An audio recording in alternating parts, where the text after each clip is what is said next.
नमस्कार दोस्तों, आप देख रहे हैं HW न्यूज और मेरा नाम है सोनू कनौजिया। बिहार के चुनावी दंगल का ऐलान हो चुका है। 3 चरणों में ये मतदान किए जाएंगे और 10 नवंबर को नतीजे सामने आएंगे। जैसे ही ये चुनाव की तारीखों का ऐलान हुआ, वैसे ही सभी पार्टियां सतर्क हो गई, अपनी तैयारियां उन्होंने तेज कर दी हैं। अब आपको बता दें कि देखना ज़रूरी है कि बिहार में जब 10 तारीख को नतीजे आएंगे तो कौन बनेगा बिहार का मुख्यमंत्री।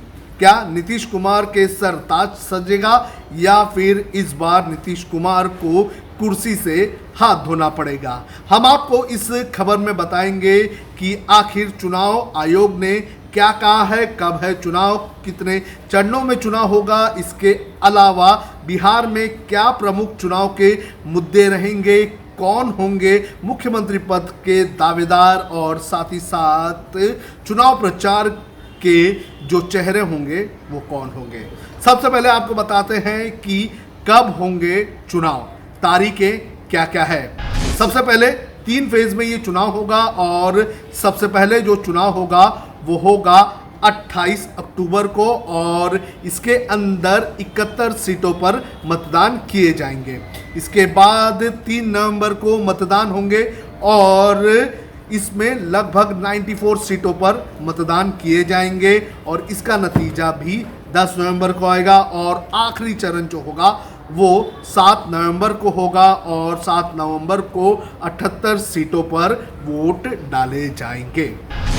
अब हम आपको बताते हैं कि कितने वीवीपैट्स होंगे, कितने पोलिंग बूथ्स होंगे और क्या क्या इंतजाम किए गए हैं। सबसे पहले आपको बता दें कि 1,73,000 वीवीपैट्स होंगे, 46 लाख मास्क होंगे, इसके अलावा 7.5 लाख फेस शील्ड होंगे, 23 लाख जोड़े हैंड ग्लव्स होंगे और 6 लाख PPE किट्स का इस्तेमाल इस चुनाव में किया जाएगा। आपको बता दें कि कोरोना वायरस की महामारी के बीच ये देश का पहला और बड़ा चुनाव है। हालांकि इसके पहले राज्यसभा के जो उपचुनाव थे वो हुए थे, लेकिन अगर किसी स्टेट की अगर बात करें तो ये एक बड़ा चुनाव है। आपको बता दें कि इसके पहले कोरोना वायरस की महामारी को देखते हुए चुनाव की तारीखों को टालने की अपील की गई थी, लेकिन सुप्रीम कोर्ट ने इस अर्जी को खारिज कर दिया।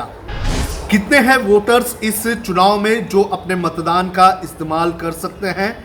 आपको बता दें कि जो रजिस्टर्ड वोटर्स हैं इस चुनाव के लिए वो है 7 करोड़ 29 लाख के आसपास। इसके पहले जब विधानसभा चुनाव 2015 में हुए थे तो उस वक्त लगभग 6 करोड़ 70 लाख वोटर्स रजिस्टर्ड थे बिहार में। अब आपको बताते हैं कि कौन है मुख्यमंत्री पद के प्रमुख दावेदार। सबसे पहले नीतीश कुमार। नीतीश कुमार की अगर बात करें तो इस वक्त वो बिहार के मुख्यमंत्री हैं और पिछले 3 कार्यकालों से वो लगातार बिहार की सत्ता पर काबिज होकर बैठे हुए हैं।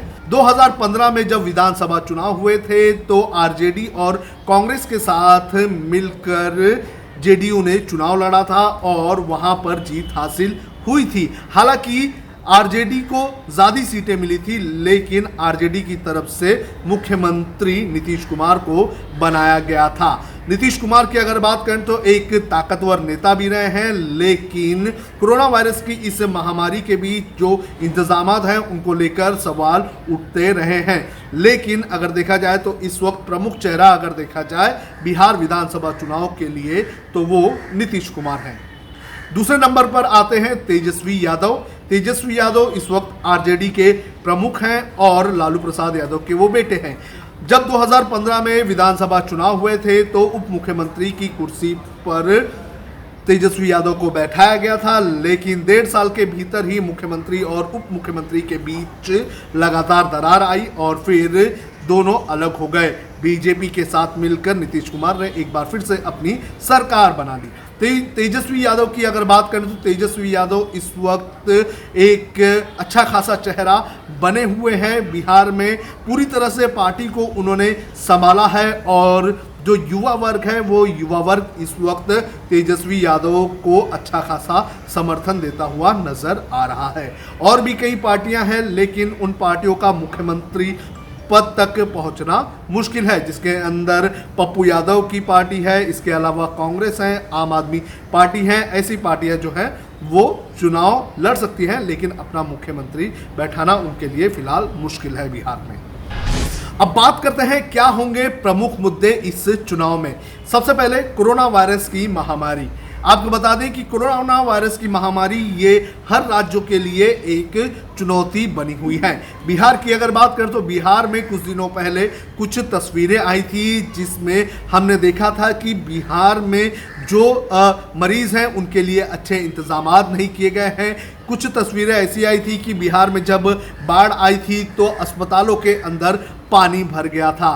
तो बिहार में कोरोना वायरस की महामारी को लेकर जो इंतजामात किए गए थे, तो ये मुद्दा भी बड़े पैमाने पर उठ सकता है और सरकार के खिलाफ जा सकता है, यानी कि नीतीश कुमार की सरकार के खिलाफ ये मुद्दा जा सकता है। कोरोना वायरस की महामारी ये सभी राज्य सरकारों के लिए चुनौती है और जिस हिसाब से राज्य सरकारें टैकल कर रही हैं उसमें राज्य सरकारें पूरी तरह से सफल होती हुई नजर नहीं आ रही है।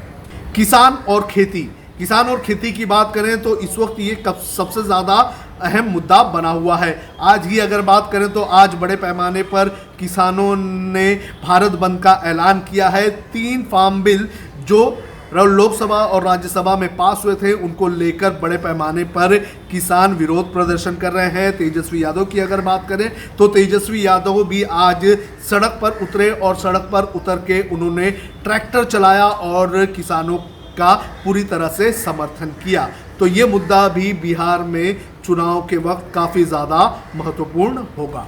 रोजगार, आपको बता दें कि ये मुद्दा देश के हर चुनाव के लिए इम्पॉर्टेंट होता है और बिहार की बात करें तो बिहार के लिए भी ये बहुत ज़्यादा महत्वपूर्ण है। महत्वपूर्ण इसलिए कि बिहार के जो युवा हैं वो बाहर नौकरी के लिए जाते हैं, लेकिन कोरोना वायरस की इस महामारी के चलते जो मजदूर हैं वो वापस आ चुके हैं। नौकरियां जो हैं वो बढ़ नहीं रही हैं। CMI की एक रिपोर्ट आई थी जिसके अंदर ये कहा गया था कि जो संगठित क्षेत्र हैं उसमें लगभग 12 करोड़ से भी ज़्यादा लोगों की नौकरियां जा चुकी हैं। तो ऐसे में ये मुद्दा बिहार में भी उठ सकता है। बिहार के लोगों की नौकरियों को लेकर और बिहार में बढ़ती हुई बेरोजगारी को लेकर भी सरकार से सवाल पूछा जाएगा।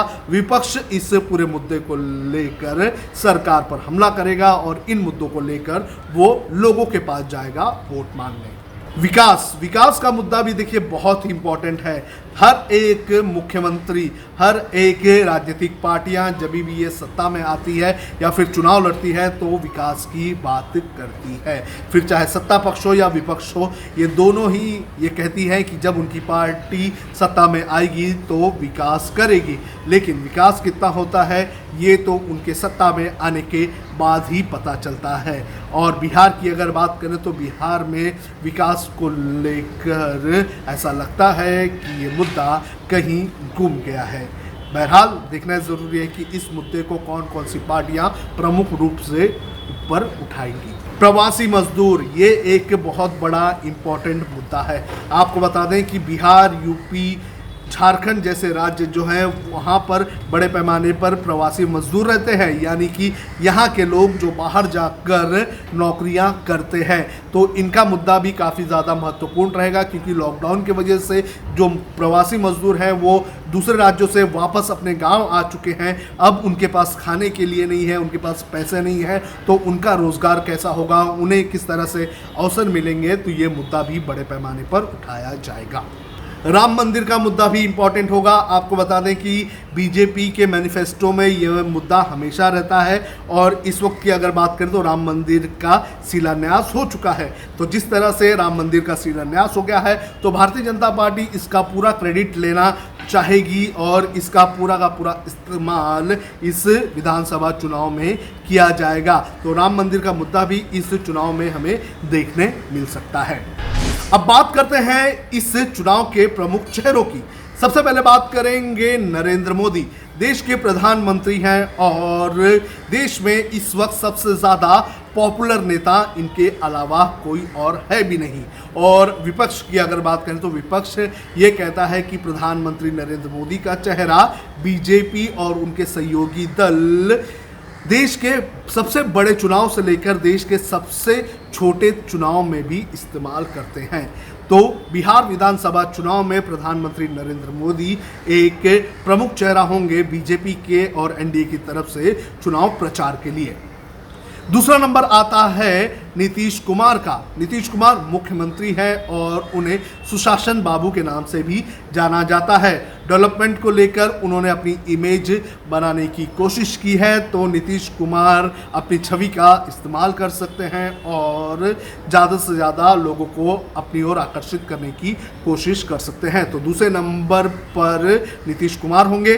तीसरा नंबर आता है तेजस्वी यादव का। तेजस्वी यादव आरजेडी के नेता हैं, मुखिया हैं इस वक्त। लालू प्रसाद यादव जब से जेल में बंद है उसके बाद से ही तेजस्वी यादव ने पार्टी को पूरी तरह से संभाल कर रखा हुआ है। तो ऐसे में तेजस्वी यादव युवाओं के लिए और एक बड़ी संख्या में आरजेडी के समर्थकों के लिए चेहरा बने हुए हैं। अगला चेहरे की अगर बात करें तो अगला चेहरा है कांग्रेस के पूर्व अध्यक्ष राहुल गांधी। राहुल गांधी की अगर बात करें तो वायनाड से सांसद हैं और कांग्रेस का चेहरा भी हैं। तो राहुल गांधी के चेहरे का इस्तेमाल कांग्रेस इस विधानसभा चुनाव में कर सकती है। राहुल गांधी भले ही पार्टी के अध्यक्ष इस वक्त नहीं हैं, लेकिन उनके बयानों को, उनके ट्वीट्स को लेकर काफ़ी लोग उन्हें फॉलो करते हैं। तो राहुल गांधी भी इस चुनाव प्रचार में एक अहम चेहरा हो सकते हैं। इसके बाद आते हैं चिराग पासवान। लोक जनशक्ति पार्टी के अध्यक्ष हैं और रामविलास पासवान के बेटे हैं। चिराग पासवान की अगर बात करें तो चिराग पासवान युवा चेहरा हैं और एनडीए के इस वक्त सहयोगी दल हैं, लेकिन पिछले कुछ वक्त से उनका मनमुटाव चल रहा है नीतीश कुमार के साथ। साथ ही साथ अगर बात करें तो रामविलास पासवान फिलहाल उनकी तबीयत खराब है और उनका इलाज चल रहा है। हालांकि देखना ज़रूरी है कि इनका चेहरा कितने प्रतिशत वोटों को लुभा सकता है। और सबसे बड़ी बात यह है कि चिराग पासवान की पार्टी को इस विधानसभा चुनाव में एनडीए के साथ जब वो लड़ रहे हैं तो उन्हें कितनी सीटें मिलेगी।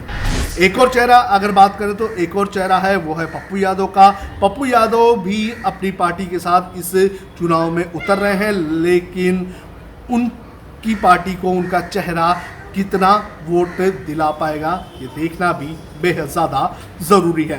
तो ये थी बिहार विधानसभा चुनाव को लेकर कुछ अहम जानकारियाँ, अहम मुद्दे, अहम चेहरे, अहम मुख्यमंत्री पद के दावेदार। बहरहाल देखना ज़रूरी है कि जब बिहार की लगभग 7.5 करोड़ जनता मतदान करने जाती है तो वो किसे अपना मुख्यमंत्री बनाती है। अब खबरें पाइए सबसे पहले हमारे मोबाइल न्यूज एप्लीकेशन पर।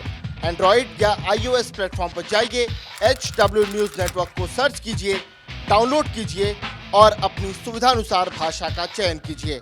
खबरों की भीड़ में अपने काम की खबर पाते रहिए। अगर आपको हमारा ये वीडियो पसंद आया है तो आप इसे शेयर करें, फेसबुक पर हमारे पेज को लाइक करें, ट्विटर पर हमें फॉलो करें, यूट्यूब पर ज़रूर सब्सक्राइब करें ताकि आपको हमारे हर खबर की अपडेट मिलती रहे।